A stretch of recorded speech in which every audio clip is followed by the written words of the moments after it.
Alrighty guys, so welcome back for another Dokkan Battle video, and today we are going to be discussing everything that's going to be coming over here on Global Dokkan. So we literally just got the tweet, well, not only the tweet, but we also got the in-game look, the fact that, again, Super Vegeta is going to be the next Dokkan Fest, because the celebration details did drop yesterday, and I think it's on this one, or if not, it's on the other one, but I think it's on this one.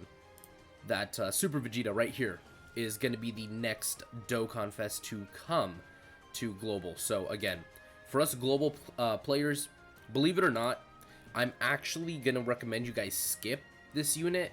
Now, the reason I'm going to ask you guys to skip, number one, is because currently there is a banner that is better in terms of value, and it's this one right here.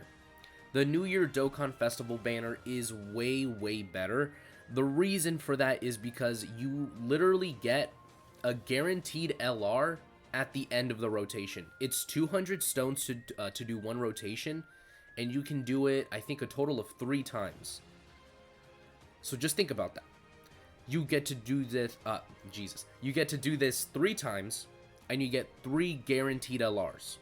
And that's not counting, for example, if you get super lucky, and you pull another LR on the banner as you're going through the steps. So the luck is there. Not only the luck, but also the value. So the value very much is there. And again, it is completely dependent on your choice, but again, the reason they're putting Super Vegeta here is because Super Vegeta to them is going to be the bait banner. Because coming up, we do have the Dragon Ball Super superhero movie coming up, and they said it was going to release in 2022. And if we look at the timeline of, for example, Dragon Ball Super Broly movie, again, the celebration was around like January, I think maybe February. So again, there's a lot of stuff coming. We have version Z as well, that is going to be upcoming in Dokkan. So there's a lot of stuff that's going to be arriving. So again, if you really want to summon for Super Vegeta, I totally understand it, but again, it is a skip in my opinion, because there's so much other stuff that is currently out right now, and that is going to be out, that in my opinion is going to be a lot better than Super Vegeta. But again, needless to say, if you do decide to summon on Super Vegeta, it's not like you're doing a bad thing. It's not a bad decision, because again, the value for Super Vegeta is there, which we'll go ahead and take a look at his details right now. So the main reason why a lot of people are going to be summoning on Super Vegeta, and the reason why I was mostly going to be summoning for him, is because of this right here. Pure Saiyans. This guy finally is the new leader for Pure Saiyans, which beforehand didn't really have the best leaders. This guy, when he released, was good, but again, he's aged.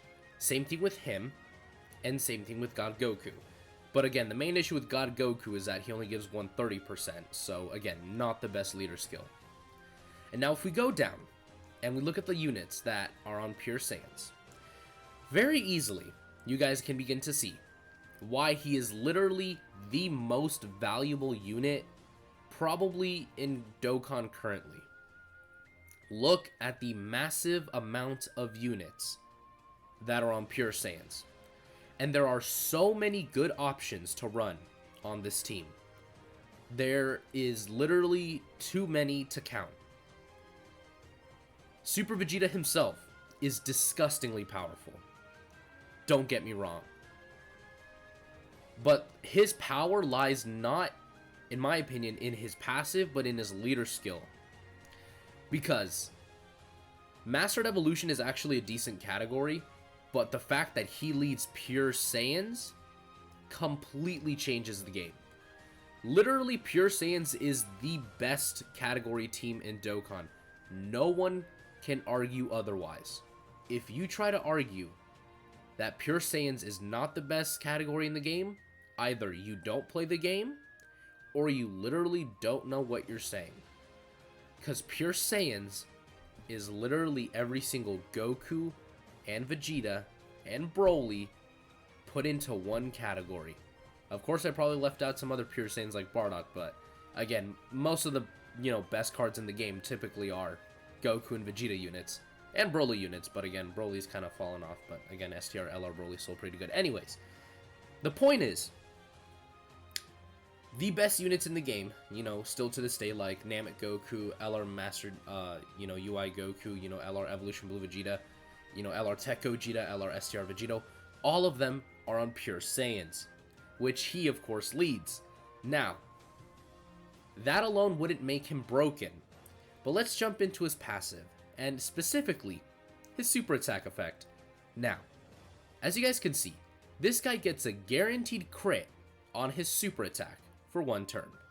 Now, I will tell you this.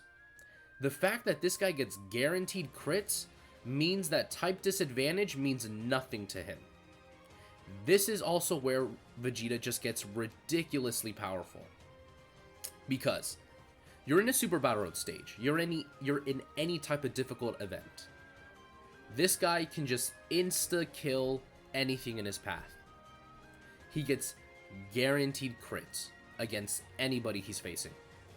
Type disadvantage, literally no problem. I'll just boop, crit, dead. That's essentially how this unit works. Now let's jump into his passive. He gets 150% at the start, he gets 50% on super, and he gets another 50% after getting hit. So essentially what you want to do is run Vegeta in slot 1. Say for example Vegeta starts out at 100k defense. Let's just, you know, put an example. He gets 50% of that on super, but then he also gets another 50% when he gets hit. So when he gets hit and he supers, Vegeta then has 200k defense. And again, this guy, I think, fully rainbowed with support is going to be looking way, way better. Like, I think his defense could be, like, maybe 120k, 130k. Which, again, he gets 100% of that when he gets hit, and he super attacks. So that puts his defense at, like, what? 260k? So, like, very, very good defense. Not only that, but he also guaranteed stuns the character he's super attacking. So again, not only is he getting guaranteed crits, he's guaranteeing stunning the enemy for, I mean, it is only a 1-turn stun, but he's guaranteeing a stun on an enemy. So you can stun an enemy with Super Vegeta for 1 turn. So you don't have to worry about them. And he guaranteed crits on them. And he leads Pure Saiyans. So, needless to say, Super Vegeta is crazy good. Again, the only other unit, in my opinion, that could even compete with this guy's level of power would be like the Super Saiyan 2 transforming Goku that just released on JP. That's literally the only other unit I can even see holding a candle to what this guy can do. Because fully rainbowed, with like max additional, if you get the Super Vegeta to like double super, he will destroy and kill literally everything in sight. That's how damn powerful he is. Super Vegeta is disgustingly powerful. There is nothing that can hide from him. There is nothing that you can do. He will just say, you know what? I'm going to stun you, and I'm going to blast you. That's it. Again.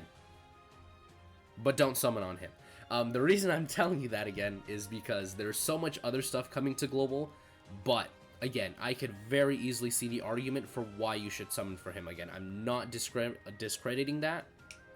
It's that for free-to-play players, again, I'm putting myself in the mind of free-to-play players, you want to save as many stones as you can for Anniversary. Because again, Anniversary is going to be coming for JP in like in January and February. And then for Global, I think it's around like July or May, or yeah, around that kind of like time zone. Because I know the celebration ends in August, so it's like in July essentially. You want to save as many stones as you can. But if you're someone who spends money on the game, then for sure, like, go at it, like, have fun. But again, if you're a free-to-play player, the only time you should ever summon on Super Vegeta's banner is if there's discounts. Which, again, looking at his banner over on JP, because again, this is JP's banner. We have no idea what his banner is going to look like. Again, the value in his banner isn't bad, Again, this was his banner on JP. And again, the banner wasn't terrible. The only units I guess you could say that really weren't worth it to put on the banner was maybe transforming Vegeta, and I guess maybe Super Saiyan 2 Vegeta, but again, this guy's still actually pretty good. All he really needs is orbs. That's, again, his literal only downfall. But, again, Bojack's still really good. Broly's still really good. We'll talk about Cell in just a moment. Super Vegeta, obviously, is still really good. Beerus is actually a unit that not many people talk about, but he's actually still pretty good. Again, Beerus can actually put up really good numbers and defend really, really well. Again, he's just a unit that's really, really, like, dependent on you forming the team around him. But, again, once you actually do that, again, Beerus is actually a very, very good unit. Again, the banner's good. Again, I don't want to even, like, talk trash about it. Like, the banner's good. Like, there's value in it. Like, you can use these units still to this day. I mean, for me personally, all I really want is Super Vegeta, Bojack, or Broly. That's literally the only units I want. Because, actually, no, too, Beerus, I actually haven't pulled a single copy of Beerus since his initial banner. Like, he's still 55% for me on my global account. On my JP account, he's like 79%, but again, it's actually wild to think about that I haven't pulled a single copy of this guy since his initial banner. And then this guy's rainbowed for me, and then I just need like one copy for him. But again, the banner isn't bad. They could change things for sure. But again, if they do decide to keep it, you know, just keep the banner the same, again, like, this banner's not bad. But again, since there's like a lot of future stuff coming for global, it's just something that I wouldn't necessarily recommend if you're free to play. Now, of course, if there's discounts or step-ups, then for sure, you know, you can go ahead and summon. Like, I'm not going to tell you, like, no, don't summon, because, again, step-ups are a good way for you to get the unit without actually having to spend, you know, say, for example, if it's 3 step-ups and then a free one, well, guess what? You just saved yourself, like, what? A couple, like, 50, 60 stones, instead of doing, like, 200 stones. Like, again, the value is there. But, again, it just completely depends on, number one, your account, and whether or not, you know, you really want to save as many stones as possible for anniversary. But again, banner's not terrible. Alright, next up is Cell. Again, Cell is, you know, of course, the banner unit, of course, releasing on the banner. So Cell is actually pretty good. He leads Android / Cell Saga 3 key 130%. He greatly raises his attack for 1 turn. Again, not the best super attack effect, but again, you'll see why. They just basically gave him that. So he gets 80% defense at the start, and then he gets 180% on super attack. So again, you want to put this guy in slot 2, because again, he literally gets everything on super. He gets a chance to perform a critical hit plus 18% and reduces damage by 18% when there's an Android / Cell Saga category enemy. He has a high chance of stunning all enemies when there's an enemy whose name includes androids. Okay. Wow, dude, this Cell is actually kind of mid? I mean, this part of his passive is great. You know, Android / Cell Saga, Extreme Class Allies 3 key, 40%. Like, this is great. But literally, this part of his passive, this entire part, is mid as hell. Because you need to be facing an Android / Cell Saga category enemy to get 18% damage reduction and 18% crit chance. That's not very common. And then you need to be facing an android enemy to get a 50% chance to stun all enemies. This alone is great. Like, this is amazing. And, you know, of course this as well, but the rest of his passive is kind of doo-doo. I'm not even gonna lie. But again, he does kind of make up for it in, like, his links. Like, his links are definitely gonna help him, especially big bad bosses. And what is it? Yeah, that's basically it. Just big bad bosses. No one really has Attack of the Clones, and Messenger from the Future is basically, like, dead. But, again, this guy should be good. This guy does seem to be very, very good. The only issue is, again, you want to put him in slot 2, because he gets literally everything on super attack. So, again, if you're planning on putting this guy in slot 1, he is going to get hit very hard, because he literally only gets 80% defense at the start, and he gets everything else on super. But as a support type unit, this guy should be fairly decent, because again, he is going to be able to, like, float around and actually help the team. So again, not the greatest banner unit. I would actually argue that Garlic Jr. is still better than him. But again, not a bad unit either. You know, like I don't want to trash talk him here. God, this is probably one of the worst videos I've done. Oh, this feels like such a bad video, man. I just woke up too. Your boy's tired as hell. I don't like staying up. Alright, so moving on. Again, we just covered the banner and the units. Of course, we have the new, you know, Dokkan event that was teased. We have the new Fighting Legend Vegeta event. And again, the rest of this stuff down here, I'm actually going to cover in a separate video when we get to it. Like this stuff too as well, especially this banner and the Peppy Gals. Again, this is going to be all, you know, completely separate video because, again, this kind of deserves its own video to be discussed. Alright, so the other really great thing coming from the celebration is going to be the Legendary Vegeta event. Now, of course, this is exactly like the Legendary Goku event. You know, you have your, you know, 7 stages that you just go ahead and fight Vegeta as he evolves, you know, through his transformations. The very big difference is that Evolution Blue Vegeta is probably the most difficult boss in the game. Because the way this guy works is he does incredible amounts of damage, but he also lowers your defense. So you will literally die. Like I'll put this into perspective. Tech LR Jiren. We all know that Tech LR Jiren is crazy good. Like, he's still very good, I would argue. You put him in slot 1 and this guy supers him, even though he has type disadvantage, you will die. Because once this guy supers him, he does a ton of additional normal attacks, you know, afterwards. And Jiren just gets absolutely demolished. Like, Jiren cannot stop him. The only units that can stop this guy are like Tech Ultimate Gohan or like units that have an insane stacking power. That's literally the only type of units that can stand up to him. Units that have insane stacking power, or you just have to have the craziest amount of damage reduction. Like the Golden Friezas that have like 90% damage reduction, like AGL Golden Frieza. Like AGL Golden Frieza is going to do fine against him because, again, 90% damage reduction is crazy good. But this guy could still probably get your health really low, even though he has like 90% damage reduction. That's how strong this guy is. So don't mess around when you're going through the Legendary Vegeta event. He's really hard. And of course there are missions attached to it. You know, you do get, you know, some Dragon Stones and some tickets to, you know, beat the entire event. There also are category missions that I will be trying to do. Some of the ones that I think should be fairly, not easy, but the ones that should be easier to do would be like Vegeta's Powerful Comeback Team, because again, you do have a lot of powerful options here. Vegeta, you know, himself is going to be really decent. Again, he's not going to be the best, but you know, he is going to be decent. Gohan and Trunks that just released on JP is going to be fairly decent. Tech LR Gogeta is going to be okay. Namek Goku's going to be exceptional because, again, his defensive stacking. Who else? This unit right here is going to be really good as well. But again, you do have to put him in slot 2. Ultimate Gohan is going to be great. EZA Physical UI Sign Goku, or not Physical UI Sign, but Int UI Sign Goku is going to be good.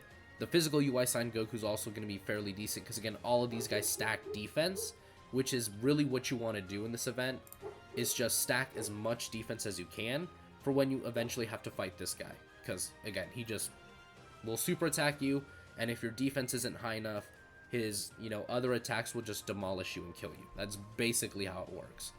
So, again, don't take this event lightly. Trust me, it's much harder than it may seem, especially Evolution Vegeta. So, yeah.